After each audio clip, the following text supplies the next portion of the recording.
Welcome to IC news. నేను మీ మౌనిక. విజయవాడ అంతర్జాతీయ విమానాశ్రయంలో నేటి నుంచి కఠిన ఆంక్షలు అమల్లోకి రానున్నాయి. రాష్ట్రంలో కోవిడ్ కేసుల పెరుగుదల దృష్ట్యా ప్రభుత్వం ఈ మేరకు నిర్ణయం తీసుకుంది. విమానాశ్రయ ఆవరణలోకి ప్రయాణికులు మాత్రమే అనుమతి ఇవ్వనున్నారు. కారులో వచ్చిన ప్రయాణికుడి వెంట మరో వ్యక్తి డ్రైవర్కు మాత్రమే అనుమతి ఇచ్చారు. అలాగే స్వాగతం వీడ్కోలు పలికేందుకు వచ్చే బంధువులను ఎయిర్పోర్ట్ ప్రధాన ద్వారం వద్ద నిలిపివేయనున్నారు. తెలంగాణలో నైట్ కర్ఫ్యూ అమలవుతున్న కరోనా వైరస్ సెకండ్ వేవ్ ప్రభావం స్పష్టంగా కనిపిస్తోంది. కరోనా వ్యాక్సినేషన్ జరుగుతున్న వైరస్ వేగంగా వ్యాప్తి చెందుతోంది. ఈ రాష్ట్రంలో తాజాగా 6,876 మంది కరోనా బారిన పడ్డారు. రాష్ట్రంలో ఇప్పటి వరకు నమోదైన మొత్తం కరోనా పాజిటివ్ కేసుల సంఖ్య 4,63,361కి చేరింది. ఈ మేరకు కరోనా బులెటిన్ వైద్య ఆరోగ్య శాఖ మంగళవారం ఉదయం కరోనా అప్డేట్ అందించింది. గత 24 గంటల్లో కొత్తగా 3,57,229 కరోనా కేసులు నమోదు కావడంతో భారత్లో కోవిడ్ కేసుల సంఖ్య 2 కోట్లు దాటింది. మంగళవారం ఆరోగ్య మంత్రిత్వ శాఖ విడుదల చేసిన గణాంకాల ప్రకారం కొత్త కరోనా కేసులతో కలిపి దేశంలో మొత్తం కేసుల సంఖ్య 2,02,82,833కి చేరుకుంది. భారత్లో 2020 మార్చి నుండి పెరుగుతూ వచ్చిన కరోనా కేసులు గత ఏడాది డిసెంబర్ 19న కోటి దాటాయి.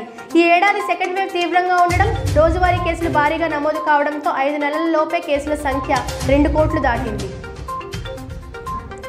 ఢిల్లీలో కరోనా కట్టడికి విధించిన లాక్డౌన్ కొనసాగుతోంది. తొలుత వారం రోజుల పాటు లాక్డౌన్ విధించగా మహమ్మారి తగ్గుముఖం పట్టకపోవడంతో పొడిగిస్తూ వస్తున్నారు.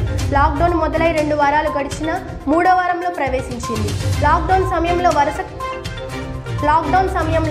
వలస కార్మికులు, పేదలను ఆదుకుంటామని ఢిల్లీ ముఖ్యమంత్రి అరవింద్ కేజ్రీవాల్ ఇచ్చిన మాటను నిలబెట్టుకున్నారు.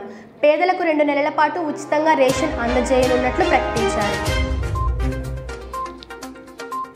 ఏపీ సమాచార హక్కు కమిషనర్గా కాకర్ల చెన్నారెడ్డి, ఉల్పాల హరిప్రసాద్ పేర్లను ప్రభుత్వం ఖరారు చేసింది. ఈ ఇద్దరి పేర్లు కమిటీ ఆమోదం కోసం గవర్నర్కు పంపారు.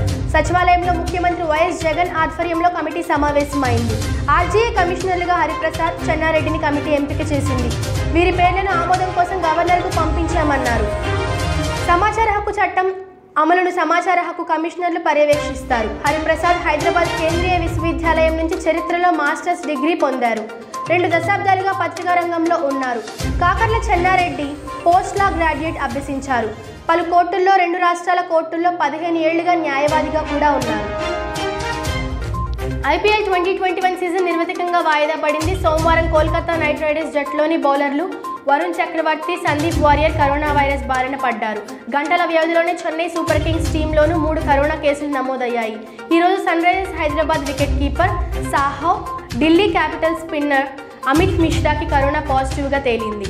దాంతో ఐపీఎల్ 2021 సీజన్ కొనసాగడం కష్టమని ఓ నిర్ధారణకు వచ్చిన భారత్ క్రికెట్ నియంత్రణ మండలి బీసీసీఐ టోర్నీని నిరవధికంగా వాయిదా వేస్తున్నట్లు ప్రకటించింది.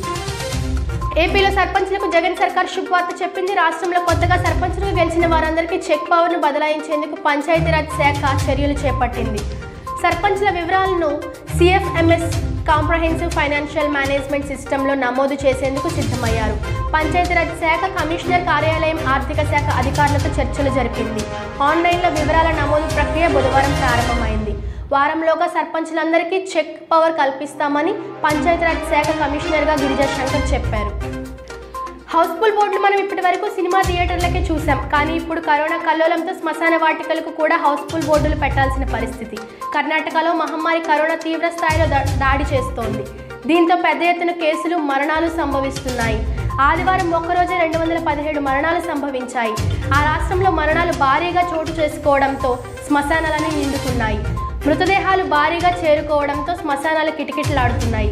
కరోనాతో చనిపోయిన శవాలు భారీగా వస్తుండడంతో శ్మశాన వాటికల నిర్వాహకులు వాటికి అంత్యక్రియలు చేయలేకపోతున్నారు. ఖననం చేయడానికి శ్మశానాల్లో ఖాళీ కూడా ఉండడం లేదు. దీంతో బెంగళూరులోని పలు శ్మశాన వాటికలు హౌస్ఫుల్ అనే బోర్డులు తగిలిస్తున్నాయి. ఇంతటితో వార్తల సమాప్తం. చూస్తూనే ఉండండి ఐసీ న్యూస్.